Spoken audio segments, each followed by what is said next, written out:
Like, what's the deal? We all win. Yes, It's sir. your boy Shane tapping in. It's your boy Don Teasy. Hey, look, we got a special episode today, man. Look, this one has been a long time overdue. Yes, I agree. Long time, man. man. We had an out of state, someone pulling up out of state on us, man. Someone that's been showing love from the jump. Yep. Someone that we've been a big fan of his music career from the jump as well. So it's mutual love. Man, without further ado, we got to welcome our brother Ceefoe to the building, man. Yeah. How you doing, bro? I'm good, bro. Blessed to be here, Just, I want to thank y'all for even having me, man. It's an honor to be on. I seen y'all from the jump, man. So it's, it's a pleasure to be on here. Do my first interview, too. First one. First one. Alamogo exclusive? Yeah, we only do exclusives, bro. We only do exclusive around here. You feel me? Exactly. So I had to get right with my brothers, man. That's love. That's right, man. I know you can't tell by how he's dressed, but it's actually sunny as hell outside right now. It's like 70 degrees. It's hot as hell outside, bro. I came from Utah. It was cold. I look like I'm going to church, man. I got lost. I feel you, bro. I'm hot as hell. You've had some dope shit happen since then, bro. You've been on a run, bro. You've been going crazy, man. I've been trying, bro. I've been, just trying to put out the work and let it speak for itself. You know what I'm saying? That's right. No, I feel like you can't mention like artists in our space right now that are like at that level without mentioning you. That's like not on no bias shit, not on just because we got love for each other, but just in terms of the talent and the body of work. Since you jumped into the game, like the consistency has just been there from the jump. You know what I'm saying? Like I want to dive into the whole music thing, but I gotta hold myself back because I want to get to know you as a person as well. You know what I'm saying? Your music is dope. It speaks for itself, but like let's talk about this shit. Home, like what's home for you? Yeah, Orange County home, bro. I lived in Utah though for like when I was like a little kid, and then I moved out to Orange County when I was like 10. Okay. So I've been out here since I was like 10 till I was like 18. So that's why I rep Orange County, because that's like, that's where my upbringing comes from, from like elementary, like the ending of elementary, middle school, and then high school, and then I moved back to Utah. Okay. To finish out my senior year. But yeah, Orange County, yeah, that's home. But Utah is my second home though, for sure. I love Utah, There's good vibes out there, It's a different scenery too. And it's more slow pace out there, Yeah. You ain't gotta really worry about, looking behind your back, over, really that much, If you cool people, you gonna find the right type of people, and it's all good vibes out there. I feel like there's a lot of love out there, Bro, so growing up in Orange County, a lot of people don't know Orange County is hood. Like, you know what I'm saying? Like it's different parts of Orange County, but I think most people kind of get this idea that it's like Newport Beach and Huntington Beach, but like that's the beaches for a reason, you know what I'm saying? Like coming close to Santa Ana, parts of Costa Mesa, it's hood. So like what was it like? Me out here, man. Yeah, for sure. You gotta really watch your back. How was it like growing up for you in Orange County, like from the 10 to 18-year-old range? Because there's a lot of gang banging, you know what I'm saying? Niggas is really out there. I mean, it's regular when you from out in California, and stuff. So it's like I really didn't look at it like that until I went back to Utah. You're like, this shit and different. It was like a low key culture shock, Like I went to a school out here. Like I went to Buena Park. I finished my I went to 2 years of Buena Park, and then it's like all black and all Mexicans. You feel me? Then going to Utah, bro, it's all white people. And it was like, damn. I feel like I was the minority over there. Sure, You know what I mean? And like it's super different, but it is what it is. Like it's normal. Like I said, it's just regular out here. And I really didn't look at it. I feel like I had a good upbringing, Like we didn't have all that and stuff, but man, my mom's made sure I had everything I needed, to survive out here. So I didn't really even look at it like I was struggling or anything. I didn't look at none of the negative things. I was having fun, nigga. You feel me? Yeah. It was fun out here. All I remember. So Tongan, right? That's okay, I'm for sure. Shout out my teas, teas and all that. You feel me? Yeah. Did you grow up in a big family? How big was your family? Shit. I'm from, so I was adopted. Okay. I was adopted, but I come from a big family. I have like 7 siblings, but they all they was all in Utah. Okay. And then so I came with my adopted parents, and who adopted me was my biological dad's brother. Damn. So he raised me since I was a baby though. So those are my parents. You feel me? I was from my parents and my moms and dads. But it was just me, my dad, my mom's, and then they had a son. Okay. They had one son, so he's my older brother. And it was just us four, you feel me? And like my pops, he was kind of moving around because he had to work. He had to put food on the table, so he was working out of state. So out here it was just me and my mom's, and then my brother was out in college. He was going to UCLA, so he was out there in college, and it was just me and my mom thugging it over here, pretty much. Did you go to school after high school? Hell nah. I tried to go to school. I tried to go to JUCO, bro. I tried to take ball. Yeah, bro. I ain't gonna cap, bro. I was nice at balling, bro. You can check the highlights, Hey, bro. pull the highlights up. The highlights, man. I got receipts. I was nice, bro, and that was one of the reasons I left to Utah, because I was leaving. I was trying to leave the school I was at. Buena Park. I was trying to leave. Coach wasn't having it, bro, and he was just like, "Nigga, you ain't gonna play down in football in California." So he was like making sure I wasn't gonna play out here. So I was like, bro, the only way I'm gonna go is out of state. Yeah. And my pops at the time was he was working out from Utah. So, bro, packed it up, went to Utah, finished my senior year out there, balled out, and then really didn't get no offers or anything because my grades wasn't right, bro. You know how it is. Yeah. It always comes with the grades and the talent. Like, you got the talent, but you ain't got the grades. So like the grades wasn't right, and I was just kind of. At that time, though, I was kind of already thinking about what I'm going to do, you know? Because I'm like, I was getting to that age and, you know, I was just hearing reality and shit. Like, bro, you got to figure out what you're going to do. Like, football might not be the way. But that was always the way when I was younger, you know? That was the expectations and stuff, like, people had on me, my parents had on me. And I thought it was too. But I just knew reality, like, my all wasn't into, you know, the schooling, everything that came with playing ball, you know? Yeah. So I had to figure it out like quick. Well, I was telling myself, and then music, you know. I always been a fan of music, always wrote, always did my little freestyles in front of the homies when we was fading and stuff, you know. And I was just like, bro, if I'm gonna do something, I'm gonna do music, you know. So I kind of fell back on music. And I went to JUCO, bro. I tried it though, because I went to a JUCO in Tucson, Arizona. A little JUCO called Pima. I think they had shut down their whole football like program and stuff. But I went out to Tucson to go try it out. Man, I went out there for like 3 weeks, bruh. I was not fucking with it, bruh. It was like if they brought a bunch of people that didn't know how to play football, bro. It was just kind of like also, what's that movie called? The jail movie. I'm telling you, bro. It was kind of like. The way they was the longest yard type shit? Yeah, no cap. Hey, bro, we was in the middle of the desert too, bro. I felt like I was in jail, bro. Like, I was like, bro, and I just wasn't feeling it, you know, like the whole program. And not to, you know, say anything about that, but I just wasn't feeling it. I felt like I was better. You know, I could have been in a better position in a situation. So I just came back home, bro. Like, I had to come back home, and that was probably one of the hardest decisions I had to make, to be honest, because you know, your expectations from your parents, your family, they think you about to go to the league, bro. I'm like first generation raised out here, and so my parents from the land, like they back from Tonga. Yeah. So they was thinking like, man, I'm about to be the $1 million child, you know? Yeah. And to come back home and tell them like, I'm not gonna do football and what y'all think I'm gonna do, go to school, like that shit was the hardest thing to do. And on top of that, I had to tell them the real shit, like I'm gonna do music. And you know, kind of it's like that's against the grain. I'm going against the grain on that stuff. Like to tell your parents, and especially at the age I was like what, barely 18, bro. Like thinking I know what I'm about to do for the rest of my life. Like that's like a real risk, you know. And especially for them, they're like they want to see their kids, you know, be a lawyer, you know, go to school and just do all that, you know, the shit that they were taught why they came to America, you know. So to tell them I was gonna do some stuff that was out of the ordinary, like it was a hard thing. It was a really hard thing, bro. I had to like break it down, bro. Like moms was crying, like, bro, it was a real hard decision to make. So, but it worked out for the best. You feel me? I'm here right now, so I think I made a good decision. How's the contrast now? You know, comparable to back then when you had first delivered the message, and they see some of the accolades you have today. Man, you know what I mean? It's been good, bro. My parents fully behind me. You know, like they love what I do. You know, like. My little cousins be coming up to them like, you know, they be talking about me to them, so they know like it's kind of, you know, they know that I'm doing something right, and you know, they might not, you know, like mess with all the music I be making, because my people's is they old school, you know, so they don't be messing with all. You don't want to make cousins. A good Tonga song, oh God, song, come on, hey, shout out my moms. My moms be like.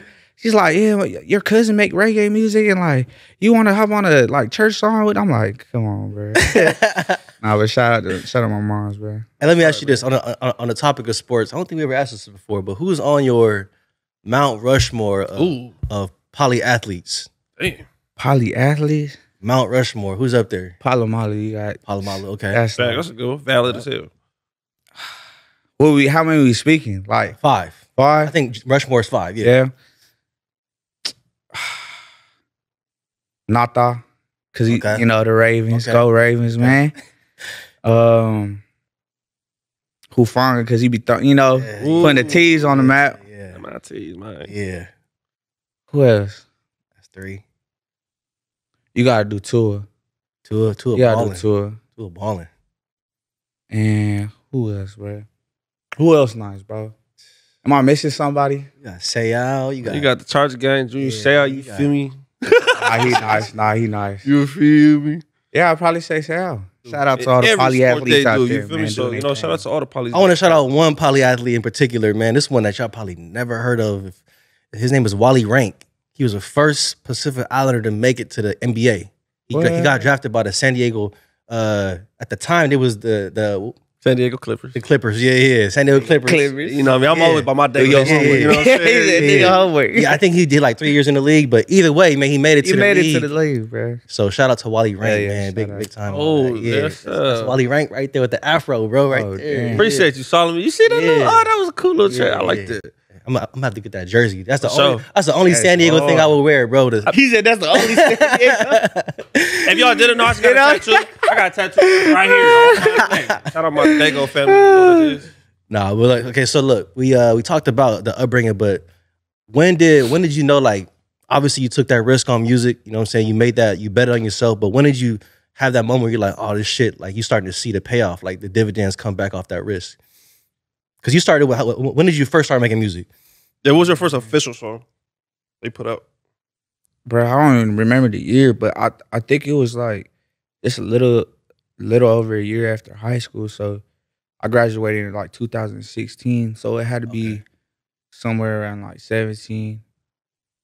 I think it was 17, but yeah, I think it was Ride though. That was my first debut single that I put on. Yeah. Ride was my first debut single I put out on all platforms. Damn. When I figured out how to do all that stuff, and that was the first one, bro. And I think that's when I really saw it, like the reaction. Like, yeah, and then like pay off like in a major platform way where it was on all platforms, because I was throwing music on SoundCloud, and that's how I got my buzz. It was early SoundCloud days, 2016, bro. Yeah.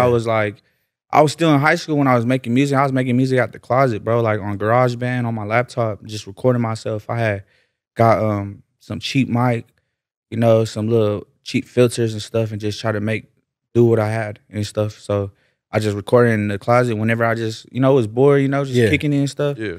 And then I would just put it out on SoundCloud, and I was getting good feedback. So I was just like, I kept on doing it. And I remember it was only like a couple thousand, bro. But I was like, it was big to me at the time. I'm like, bro, that's 1,000 people listening to the song. I'm like, bro, I think I'm on top of the world. And I remember like vividly saying like, bro, when 10,000 people listen to my song, bro, one song, I'm like, bro, I made it. Yeah. Like that's what I was thinking, bro. Yeah. And I started dropping. I just kept on dropping consistently. And then, bro, by the time you know it, 10,000 come easy.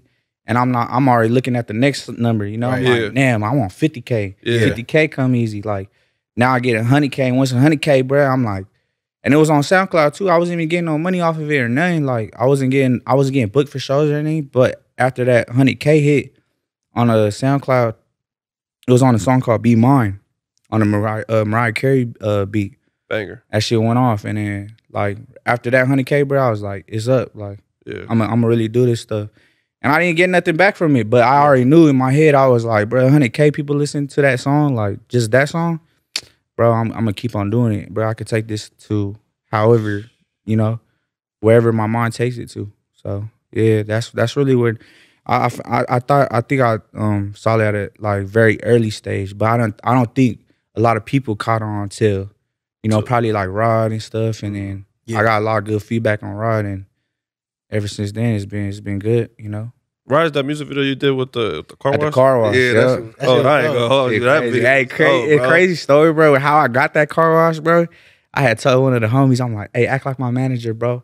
Go over there and just be like, hey, we got a big old famous rapper coming. He wants to book out the car wash, you know? I'm just telling him to get down. And my bro, shout out to my bro Fig. He's straight Mexican, bro. Like from Nicaragua. He's far, bro. Like his first language is Spanish. So he has like, you know, he has a little, he over here speaking like broken English and stuff. But I'm like, hey, but hey, but he be always fitted in a suit and stuff. So I'm like, bro, go in a suit, you know, go over there, talk your game and just get, you know, give him a story. Man, he went over there, he gave me a call, bro. He's like, hey man, they said just shout him out. And it was good. And I'm like, say less, bro. We threw a whole party over there. Damn. We had my boy, bro, we had my boy DJ Malfunction. Shout out DJ Malfunction. Shout out Malfunction. He came in his truck, bro, with the ones and twos, bumping that shit, bro. We had a grip load of people at that car wash, bro. The police came and they was like, what y'all doing? We're like, oh, we shooting a music video. They're like, all right, for sure. They're like, all right, y'all do your thing, bro. We're like, oh, let's go. I'll build a little different, man. Oh, yeah. Shout out Malfunction, man. I didn't see him pull up in the truck a few times. Yeah. Oh, speakers and I love shit, he be doing community. I'm like, bro, you cool, man. That's hard, man. Shout out to the parking lot to a club like 20 minutes, man. Yeah, bro. Shout out Rose Park and everybody from there, man. Yeah. That's all I live. That's crazy. So, I mean, I feel like from the jump, you've constantly, every project, every song you put out has just gotten better. The videos, the visuals, just like. Appreciate that. Obviously independent, right? Hell yeah. Bottom Boy. Hell yeah. Right? Shout out Bottom Boy. Shout out Bottom Boy. Yeah. Yes, sir. Like, how would you describe your recipe for success? Everybody kind of has like what works for them. Like, what do you feel like has led to your success? Not just music, but I mean just everything, like the whole branding, the visuals. Like it feels like you got a big ass team of people working for you. I ain't gonna lie. Like, you present it just how a polished artist needs to present themselves. So. Appreciate that, bro. I love that because that's how I always wanted to be. That's how I want to present myself. You know, like, and the reality of it is really not. I don't really have a big old team behind me, but it's just I got a vision, bro, about how I want everything to be polished and everything to be put out. And, you know, I study the game, you know, like I study the greats and stuff. And I study even the people coming up, you know, and I see what works for them. And then I just try to take a little from each person and try to see what fits for me, you know. And it's a work in progress because, you know, some things that they do might not work for me. Right. So it's trial and error. So I try to, you know, I just try to do the best I can. I got 2 people on my team, really. And they my best friends though, you know? Like the person I was just talking about, like I told them go do that. That's like, it's people I could, you know, fall back that I really trust. And like, if I ever needed really help, I feel comfortable enough to ask them. But at the end of the day, I feel like it all comes down to me, you know? What I put my mind to. Cause I'm the only one that really see my vision. Right. And see how I'm gonna put what I put out. And like I could tell somebody, I could tell the homies and see, and you know what our vision, but sometimes they'll take in, it'll just be different, you know?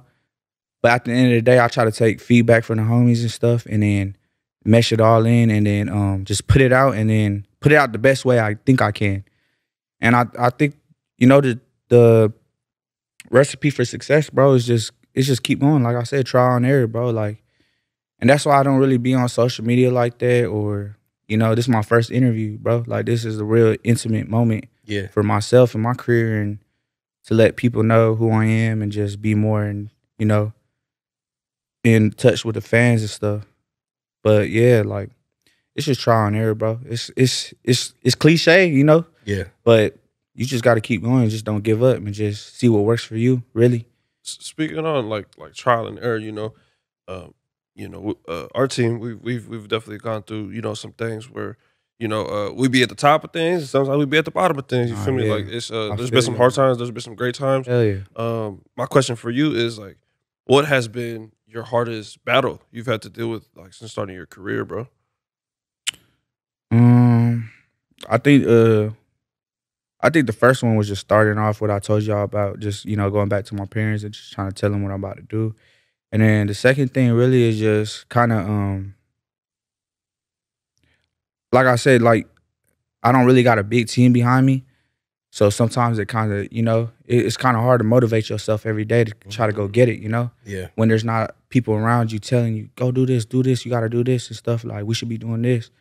Because sometimes it just falls back on, like, what I got to, think about and, like, what I want, and what I want for myself. And it get hard at times because I got to, I got to deal with everyday life like y'all, Sure. like everybody else. Like, I don't think people get that sometimes. Like, yeah, they see the music and all that shit and they see what we put out, but they don't really see behind the scenes, And I think the hardest thing is just going through everyday life, and then still trying to present yourself as what people see you as, Because some days be hard, you feel me? And some days I want to break down and, be on social media and be like, man, Crazy. fuck this, and just, Yeah. vent, Because sometimes you feel like you don't have nobody to vent because everybody, looking at you for something or, what you got to offer and stuff.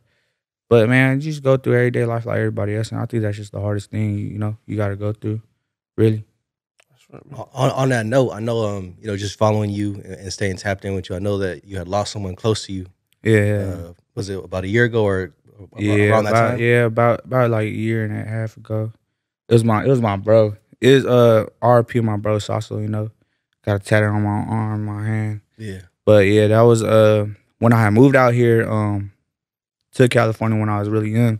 I had stayed with him. Him and his family and stuff. We were just close family friends and stuff, and we needed a place to stay, so they brought us under his wing. And he was the only boy in the family. He had a sister, but it's the sister, and polyways, they don't really be kicking it with each other like that. So I was the only other boy in the household. So he took me under his wing right when I got there, bro. Like, and I give a lot of praise to my bro, like, because he taught me a lot of things, like just growing up, And it was just like, it was tough love though, Like the older brother, the older cousin, beat up on you for no reason just to make you tough type love, you feel me? Yeah. And that's what he was to me, and it just showed me to never let nobody like really take advantage of you. Don't be, don't fear nobody like that. And he just taught me, how to stand up for yourself, So man, RP my brother, man, and he went out, he went out pretty bad, he got into the drugs and stuff. But, it, like you could say, like, damn, I wish I was there to, help, but you kind of just got to move on and just remember him for the good times, and stuff, and just hold his name high, and just keep going and just make sure he live long and in me, what I do and stuff. Man, bro, that shit really hit home with me because as you were just sharing a little bit about your journey, I think about that quote. It's kind of cliche at this point, but everybody says it's like check on your strong friends. You know what I'm saying? No, exactly. When you in a position where you're the visionary, you're kind of the one that everybody looks to.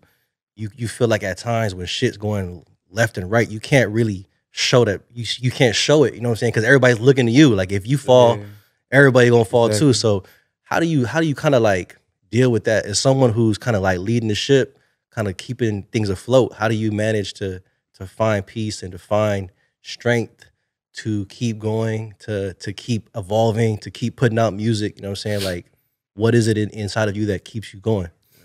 I just think I think it's just finding like the happiness in all the small things, like being grateful. Really, like I've learned to be grateful for the things I have, because all this shit could be gone tomorrow, and I learned how to be grateful for just, little things like just having your family, like parents, just having parents, having siblings, bro, like having a relationship with a family, and just like the little things and the wins that we have, and just everyday life to keep me afloat and to still be that anchor and hold it down for people that do look up to you and people that do look for you for comfort and stuff, because you got to look at it as a blessing, bro, to be at the position if people are looking up to you and people, people look at you as an anchor and hold you, like you holding it down for everybody. You got to take that responsibility, bro, and you got to thug it out through the rough times though, and like even, there's gonna be days, you feel me, that you don't want to be that person, but that's what I'm saying. You got to look at it like just be grateful for the little things and stuff, and just just like. It's an honor to be looked at like that, So yeah, that's what I gotta say. Yeah, Nah, for sure. I mean, I don't want to take us in a different direction, but I had a funny incident. Talk about being grateful. You know what I'm saying? I took my daughter to McDonald's a few weeks ago. And I'm like, yeah, go get what you want. You know what I'm saying? So I'm like, you know, stick to the dollar menu though, because that's the objective for today. The objective is to go crazy on the dollar menu, right? He said go crazy. She said, oh yeah, let me get this to that. You know what I'm saying? I'm thinking, okay, I'm doing the math. I'm like, it's easy. Like, oh, she's like, let me get 2 McChickens, you know what I'm saying, and a fry. I'm like, okay, do the math. I'm like, that's like $3.20. She's like, oh, it's $7.85. I'm like, what? She like, it's $7.85. I'm like, let me get the order. Like, so then it hit me. I'm like, nigga, it ain't even no more dollar menu. Times have changed. Times have changed. Like, going back to being grateful, nigga, I'm grateful. I got to experience a dollar menu back in my days, dog. Hey, all I know is that McDonald's, Jack in the Box, like churches, everybody growing up, like early 2000s, they hated the polys, bro. Tell me why you gonna go to McDonald's, bro, and be like, hey, I need 40 McDoubles, 40 McChicken. That's probably why they raised the price, man. You already know how many we gonna use. They was tired of us ordering 40 McChickens. We're gonna use $100. We gonna feed all of us for the whole party. Not anymore. Like, not no more, bro. Yeah. Like, shout out to Costco though. Costco's the go-to for and they're gonna take care of you. But look, on some real shit, ain't no more dollar menu. So look, I feel like you really can't be broke in 2023. You just cannot. You can't. You know what I'm saying? You can't. It's expensive to be broke. You know what I'm saying? Like, damn, that's the realest quote, man. Like, it costs to be broke. You know what I'm saying? Like, you really gotta hustle. You really gotta. You really gotta move. And transitioning into another thing. Like, I know music is one thing, but you making moves outside of music too. I feel like if it seems like anytime a big name passes to Utah, they tapping with you. You know what I'm saying? I'm seeing you with Kurt Cobain. I'm seeing you with Smurda. I'm seeing you, you know what I'm saying? Like, no cap, bro. That's a true statement right there, bro. That's true. That's a fact right there, bro. Yeah. You come to Utah, bro, you gotta tap in. Man. Bro, I'm like, check in. Bro, like, low key, bro, I'd be like, damn, bro, this fool Ceefoe know everybody, dog. Yeah. Bro, I gotta pull up, man. Like, bro, what's happening out there in Utah, man? Like, what's the... Yeah, you tell us. It was because, you know what I'm saying? We be seeing some big names be going through Utah. I'm like... It's man, it's just, you know, people would be like y'all said, like, people be asking, like, damn, how y'all being connected with that? You know? Yeah. Really, you just gotta put yourself out there, bro. Yeah. Like, you can't be ashamed to put yourself out there. Like, I think people had lost that in this, like, generation of music, doing music. Like, they kind of want to be on the social media from behind the table and stuff on their phone. Yeah. And think that it's gonna blow up overnight, you know? But you really gotta put in the work still. Like, you can't, especially coming from Utah, bro, it's not like out here, you in LA, bro. There's people that know people that know people that know people. Utah is really small, and you gotta know, like, the person to know that person. You know, it's not like there's hella mutual people. But it's really, I just put myself out there. Me and my 2 boys, bro, like my 2 best friends, bro. Whenever I tell them, like, people coming in town, I'm like, I'm hitting the group chat, like, bro, hit whoever you think, like, connected with him, whoever running the show. Yep. Tell them we opening it up. And it got to a point where, like, I was doing shows for free, like. You feel me? Like, I didn't care. I had to put my pride to the side because I'm like, big. You feel me? Because there was a point where I was like, I ain't doing no shows unless I get paid. Yeah. I don't care if it's $100, $200, $50. Like, I'm getting paid. But I had to put my pride to the side because it was bigger names than me, you know? Yeah. And it was like, I feel like it just wasn't a good business move to come off that way. Right. Especially if I'm coming to them and I'm trying to be on their show and trying to open up. So I was like, you know what? I'm gonna put my pride aside. We gonna do whatever it takes to be on that show, you know? Like, or open up, or just, even if I didn't open up, we're gonna do whatever to get into where they're at, their sections at, bro. Yep. And just try to take a pic or anything. Yeah. Just anything, bro. Just anything, chop it up, and like, and it's just you putting yourself out there, you feel me? So if any artist really wanna, you know, you gotta go through it, bro. Like, and what's the worst they gonna do? Say no? Right. Exactly. What's that gonna do? Nothing. It ain't gonna hurt your pockets. It ain't hurt nothing. Yeah. It's not, the only thing it would hurt your pride, but that's what I'm saying. You gotta put your pride to the side, bro. So if you really want it like that, you really gonna have to put yourself out like that, and, you know, be vulnerable to moments like that. That's no cap, bro. That's free game right there, bro. Oh God, for real. That's free game right there. You know, I run into a lot of artists, bro, and like, they always ask, you know, like, well, what do you think I should do? And I use that phrase, like, you need to put yourself out there. Yeah. And you don't just need to put yourself out there on social media. Like, if you got good music, bro, you should be popping up to shows. Yeah, you should be mingling with people. You feel me? Like, just how you said, like, I'm not even look like I know for sure what my number is when you want to book with me. But look, bro, I'll open up for you free because you already know that relationship is just so much more important. Hell yeah, you feel me? Like it's way more. Like I get more accolades if I would just even be able to open for him. You feel me? I just want to make that connection. You feel me? Like relationship building is very important. And I think I know that you understand that, and like I appreciate that. That's free game, bro. People need to take with it. I feel like sometimes the relationship is worth more than the money that you're gonna get at the time, you know? Because you never know what that relationship could take you to. And that could lead you more money, you know? So you just gotta put yourself out there, like I said. And you know, the only person that's gonna know is yourself when to put yourself out there and when to charge a person. Right. You know, you gonna know what your worth is. So you know how to move, bro, and that's really all it is. Really. Bro, when you opened up for Shmurda, that shit was and crazy. You posted that, man, we was like, that shit was crazy. It felt like it was one for us too, man, because that was big, bro. How was that experience for you? Like, how would you describe that time? Man, that was the first like major artist I opened. And Shmurda had just got out, so he was like he crazy. Had got out too, bro. And it was like one of his first shows that he did when he got out. And bro, it was really shout out to DJ Mez out there in Utah. He had hit me up and he was like, I guess he had booked him and he hit me up and was just like, shit. Hey bro, I want you to open up for him. And I'm like, they don't really do that out there, especially when you at the clubs too. Yeah. And at the big clubs out there in Utah, like they don't really just hit up local artists or hit up any artist really unless they on the tour with the person that's coming. Yeah.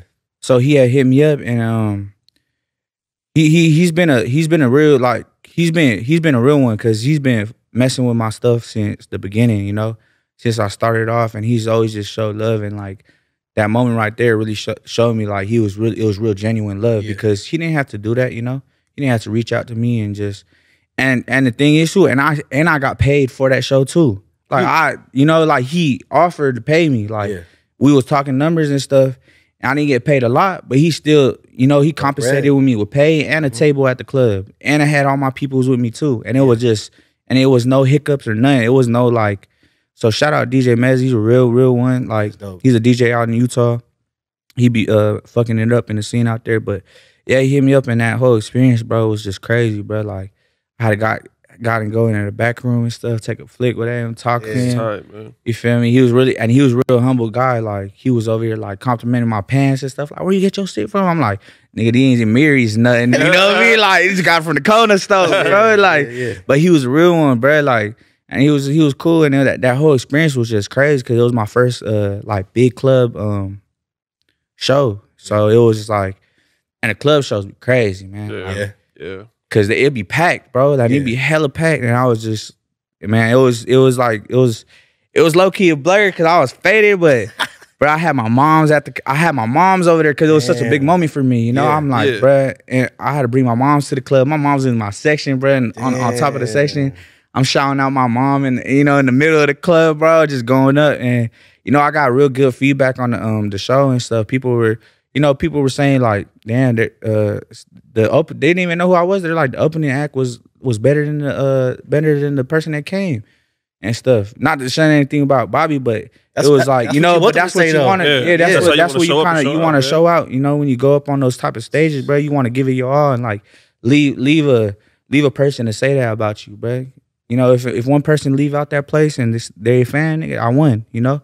Okay, look, because so the first time we met, Ceefoe was at that show. I forget. I think it was a hippie life, or I forget the name of the people. Shout out my partners out there, man. Yeah, so it was Fat Boy's show. Yeah. But you pulled up and you performed, and I saw you guys perform, and I was like, man, it went crazy. But then it got me thinking, like within music, specifically rap, there's been a lot of feedback from the fans about the lack of performance that artists put on for their shows. It's like it's very like. It's very like they press play and do a little and then get off. You know what I'm saying? So like, how important is it to you to give the fans like a really good? Bro, that's those moments right there, bro. You can't. It's not. It's like it's one of those one take moments. Like you got to get it on spot, or it's like you know you fail type shit. That's how I look at it at least. Yeah, and I just feel like. When I go to perform, I try to better myself every performance, you know, and I study too. I study people that do perform, the rappers that do perform, and all the good artists that ever performed out there, and you know they doing the crowd control, and I'll take little bits from. I ain't gonna cap. I'll take little bits that fit me, you know, and fit my music. That's what's gonna work for me, and I feel like that's one of the most important parts too, because that's when you touching your fans, bro. Yeah, that's when you go and see who really mess with you, you know. Yeah. And that's when you could give them what they expect from you, you know. So and when you don't give them what they expect, they kind of, you know, fans nowadays kind of wishy washy, bro. They kind of, there's so many artists out here. They kind of they if you don't match their expectations, bro, they gonna fall on the next artist. So I feel like performing, bro, is a big part. You gotta give the fans what they want. They pay their money to come see you, you know. And even if they didn't come see you, you gonna show out, and then they gonna probably be the next show. They probably gonna pay to see you, you know. So I feel like performing is it's a good art, bro. And I know what you're saying, because I seen like even some of the big artists out there too. They just play music and they just sing over the beats and say, I'm trying to get to the point where like I don't even got my record, my voice in the back, so I'm singing and it's just all me. Yeah. But it takes time though. It's not an easy thing to just go up there in front of hella people and just, you know, acapella the whole thing. Yeah, for sure. I mean, on the topic of music, man, it's kind of been a rumor out there in the music scene, because we had put a post out because DZ had announced that he's working on Polytape 3. You know what I'm saying? He like, I got the Polytape 3. Who's trying to jump on there? And I was like, you know, seeing the comments come in, and I saw you jump on there, like, let me get on there. You know, and DZ was like, it's done, or whatever he said. Is there any truth to that? Is there a Polytape 3 with a Ceefoe feature on there? Ain't gonna have to wait and see. Oh shit! Gonna have to ask DZ about that. No. Don't do it like that. Hey, no. Shout out to DZ though. I ain't gonna cap. We haven't made a song yet, but there's been you know, I sent out some stuff. You know, we've been in touch. You know, he was messing with my stuff, bro, and shout out to DZ, because bro, man, when I was young, bro, that's who I was looking all at of us, too, man. Bro. All of us, bro. I was looking up DZ, all the Inglewood niggas, bro, like all them niggas that was doing music for the Poly people. I was looking up to them like, man, they were stars in my eyes. Yeah. You know, as a young Polynesian kid, like just listening to the music they was making, I was like, I thought it was like it was unheard of at the time, you know? And they was going out the boundaries, and you know, they set up they paved the way for me, you know, and all the young niggas, bro. You see how many young polys doing music now? You feel me? Like it's crazy. It's like it's like there's a new rapper every day, like new poly rapper every day, and I love it. I love to see our poly people striving to do another avenue, you know, and see there's more ways than just going to the league and going to school and stuff. You know, the typical statistic that they put us under and all the expectations they put us under. Like, bruh, we in America, bro. There's a million ways to get it. Yes. Hey, look, let me say this though, because I think a lot of people think if they don't do music, like if they're not a rapper or a singer, that they can't do music. Bro, be a manager, be a videographer, be a stylist. You know, there's so many ways to get into the music industry. Like if you can't sing or rap, there's a million other ways to get into the game. You know, the hard part though is the artists who know they got it, but they ain't got it like that. Yeah, you know what I'm saying. Some of the partners, brother, they really talented, but they're not like performers. They're not polished artists. They don't really have it, but their songwriting is crazy. Or be a writer. Be a songwriter, bro. I'm trying to tell people, like, bro, there's so many different avenues that you can jump into, bro, and still be successful in this industry. Oh, bro, like if you got the looks and I got the hooks, I can write the hooks. Yeah. Look, I'm gonna write this little 16, bro. You gonna spit that? You gonna get the bread? You gonna split that? Did y'all not watch the NWA movie? Or instead of the nigga who can't rap, he's not a good performer. He's gonna be like, no, I want to be the one. I want to be the star. Look, play your position. Everybody got a role. If everybody play their role, everybody gonna get to the bag. It's a guarantee. So like, I say, based off what you said, you kind of already said it, but I'm just summarizing it. Like, if you want to get into the game and maybe rapping or singing isn't your lane, find another lane. Oh God. You know what I'm saying? Come to somebody like Ceefoe, like, look, bro, I see you got this. I could do this for you. I could edit videos. Or I could shoot whatever. You know what I'm saying? Like, find a way to get in there, man. That's why I'm a photographer. Hey, look, I can't rap, bro. I got a 16 for you though. I got a 16 for you. See, you see that? That's love. That's love right there. Don't worry, brother. Your next photo shoot, dog. I got you, bro. Nah, but yeah, I feel you on that. I feel like, yeah, you know, not everybody the star, you know. Not everybody, you know, not everybody got to be the rapper. Not everybody got to make music, bro. There's so many lanes and there's so many behind the scenes stuff you could do, and you still winning. You feel me? And that's why I really don't have a big team like that, because it's just I try to find who really genuinely looking out and who really trying to play a position, you know, in the whole thing. Yep. You know, and like my two best friends, shout out my boys Silver and Fig. They play their position, you know, and they understand it though. And I tell them all the time, like, hey, bro, like we might not be getting y'all might not be getting no cake. We might not be getting no cake off of this, whatever we got to do. But it's an opportunity for us to do, and I need you to play this part. I need you to play this part. Yep. And they, bro, say less. They gonna play the part. And it's like you can't be like, that's something like I can't repay them for though. Like that's just real genuine love, and the only way I can pay them is, you know, when I make it, bro. It's up. Y'all with me, bro. It's no second guessing, none of that. It's like y'all with me, bro. Because I know they in for the long ride and not here just for the temporary, you know, shit it comes with, you know. And I love. It's hard to find people like that. You feel me? But once you find a solid ass team, nigga, you straight. Like stick with them too, for real. That's facts. Yeah, I mean, right there. That's game. And the sports analogy is like everybody want to talk about. Oh, he's a role player. He's a superstar. Look, every dynasty. And I'm talking about basketball. That's my that's my look. Every team that has had a dynasty they've always had role players that have played their part, right? You got the Jordans, you got the Brons, you got the Kobes, right? We talk about them, but nigga, you got the Scottie Pippins. He's borderline superstar, but you got people like you know, Dennis Rodman, right? Yeah, going out there getting rebounds. The point is, look, you don't gotta be the star to be successful. Like, and quite frankly, I would rather be chilling in the back. You know what I'm saying? Getting my money, you know what I'm saying? Putting people on it. And I'd rather be the most unknown, successful person in the world. Like, that's my goal. Man. You know what I'm saying? Like, I want to just be the person who walk in the room. They don't even know who the hell I am, but I'm getting to the bag. I'm going to get to the bag, collect my, man. I feel you on that for sure. I think so many people want to look successful, or they want to feel successful, or they want to, you know, create this perception that they're successful, but they're not. Yeah. And it's like, bro, if you really are doing it, you ain't gotta say nothing. Exactly. You ain't gotta wear nothing. You ain't gotta. You are who you are. You know what I'm saying? So I think that's the best way to be. That was all introvert Shane talking right there. Sure. Everybody know my team. Everybody know. Everybody know. You know what I'm saying? My team know. I'm in the back chilling. You know what I'm saying? Like I just be chilling, bro. Like we talk about all the time. This idea started with this guy, bro, but then he just kind of like disappeared. Hey, bro, you gotta come in front of the camera, bro. Come over here, bro. Yeah, I think it's beauty in creating platforms and putting people on. You know what I'm saying? Oh man, yeah, that's the way to go. Bro, like, you gotta pass knowledge to see people shine. You know what I'm saying? To shine is one flex, right? I'm doing it, but like to say that I had an opportunity to help all of these people shine, that's even bigger flex. That's I love that, bro. I stand by that too, bro. Like. You know, that's why I don't have a big team, because I'm not gonna promise nobody that I can't, you know, promise. I can't make you promises that I can't keep. Yeah. So I'd rather keep it small until I figure it out, and then just kind of build from there, you know, and try to put people in positions. And then when I figure it out, you know, I'll hopefully figure out for the whole team, you know. And man, I love that, bro. Like, and man, I give y'all flowers, bro. Y'all really doing y'all stuff, bro. Like for real. Like I seen what y'all did from the beginning to now.